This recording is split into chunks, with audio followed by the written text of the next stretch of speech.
Start with the most important problem facing Hoosiers right now, power outages. At its peak yesterday, IPL was reporting 16,000 customers without electricity, and Duke Energy listed nearly 35,000 people in the dark, too. Now, as of this hour, crews are making some headway. Take a look at your screen. IPL has 4,900 customers without power. The majority are on the east and north sides of Indianapolis. As for Duke Energy, they have more than 24,000 customers affected by the storms. The majority of these issues stem from Tippecanoe and Howard counties, but it's worth noting that number keeps dropping significantly, almost 1,000 every half hour, as crews continue fixing down power lines.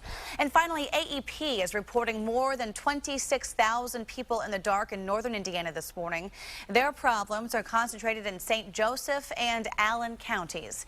We'll keep you updated on these numbers every half hour here on RTV6. And remember, even if you lose power, you can always stay up to date by downloading the RTV6 mobile app. We are streaming our live coverage. And Beth, right now, one of the hardest hit areas in the state is Kokomo. And at this hour, Howard County authorities are assessing the state of emergency declaration. Sunday's powerful storms knocked down trees and power lines. Several businesses and homes were also damaged or completely destroyed.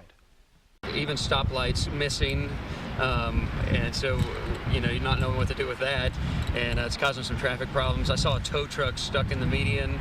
I think it probably ran off the road because of the wind or whatever. The state of emergency declaration was expected to last until 6 o'clock this morning. During it, authorities wanted people to stay off the roads and avoid traveling through any high water or damaged areas. And by the way, all schools in the area have been canceled for the day.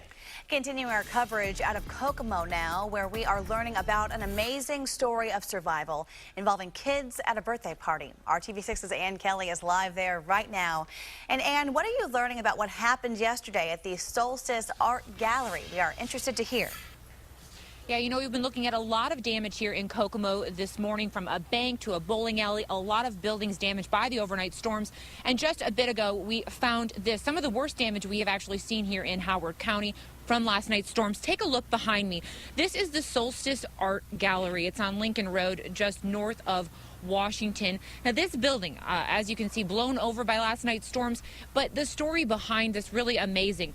Solstice Art Gallery posting on their Facebook page that there were 9 children and 6 adults in this building when the storm moved through, saying that they had to hide in the bathroom, that within a minute of going into the bathroom, the storm ripped through. You can see just destroyed the building here. There are chairs and tables strewed along the bricks and everything. So this building taken down, 15 people inside at the time, and none of them this morning are injured. Really an amazing story here at the Solstice Art Gallery in Kokomo, and this is one of many examples of damage we have been showing you throughout the morning. Again, no serious injuries at all right now in Howard County have been reported. So we are here live this morning. GMA is here as well. You will see them later on. You can see them over here setting up for their shot for Good Morning America a little bit later, and we will find out in the next hour whether Kokomo will remain in a state of emergency. As soon as we have an update on that, we will bring it here for you on RTV6. Reporting live in Howard County, Ann Kelly, RTV6. An amazing story there, Ann. Thank you for that. Another hard-hit area, Lebanon. Police say a tornado touched down in the region at 3:59 p.m. Sunday near the Lebanon Business Park. And from there, it traveled eastward to the Southside Park area, where it apparently fizzled out. We spoke to Boone County law enforcement, and here's a look at the damage in numbers. Sunday, a total of 26 homes were damaged, with 7 being declared non-habitable. The 5 people who were displaced have found places to stay with family and friends. 3 warehouse buildings in the Lebanon Business Park were damaged. Also, 5 businesses in that area of State Road 39 and I-65 damaged as well. And while there is no official number, police say the high winds overturned several vehicles, including a semi-tractor that was thrown from a parking lot of the Flying J truck stop. And as of this morning, the only injuries reported from the storms in Lebanon were the 2 people inside the semi-tractor.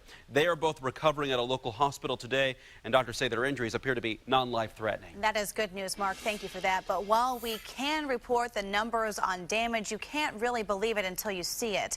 Our reporter, Julie Persley, is live in Boone County this morning. And Julie, tell us, how are people going to be affected by this damage when they wake up today?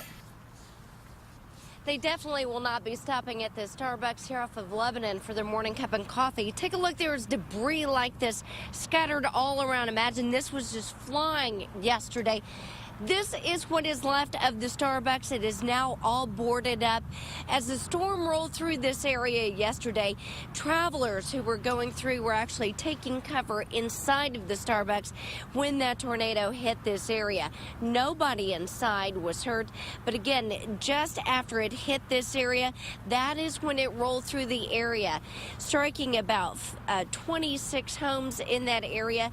Dozens of homes damaged this morning, and now crews will be waiting for daylight to start assessing the damage and continuing with the cleanup, just like they've already started here at the Lebanon exit. Reporting live, Julie Pursley, RTV6. Time now is 6:08. The city of Lafayette is dealing with widespread reports of downed power lines and branches throughout the area this morning. Overnight, we spoke to police, and they say residents should continue to use discretion when traveling. Authorities work through the night cleaning up debris and will assess the entire span of damage once daylight comes.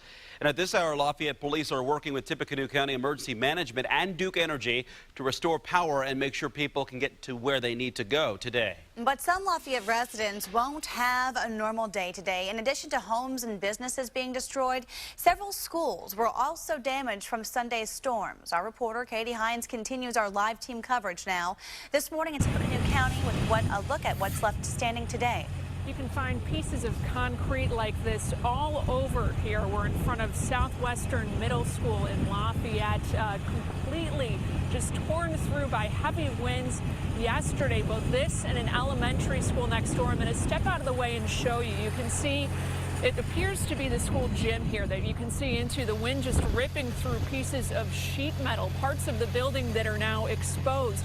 A school that would normally be busy in just a couple hours here preparing for classes, but we're told classes are canceled in all of the Tippecanoe County schools today as a result of the damage. Now, of course, they'll have to make contingency plans for the students that attended Southwestern Middle School, also the elementary school next door, but they are hoping that classes, as usual, can resume tomorrow at other schools here. And this isn't the only building, the only area that was damaged. Driving into town this morning, we saw trees down, limbs in the road, mailboxes knocked over, a lot of debris kind of strewn everywhere. Also, the Subaru plant just south of Lafayette, we're told that the roof sustained damage there. They've had to make adjustments to worker shifts as a result of that. But the good news here today, this school, although heavy damage, we're told no one was hurt. Reporting in Lafayette, Katie Hines, RTV6.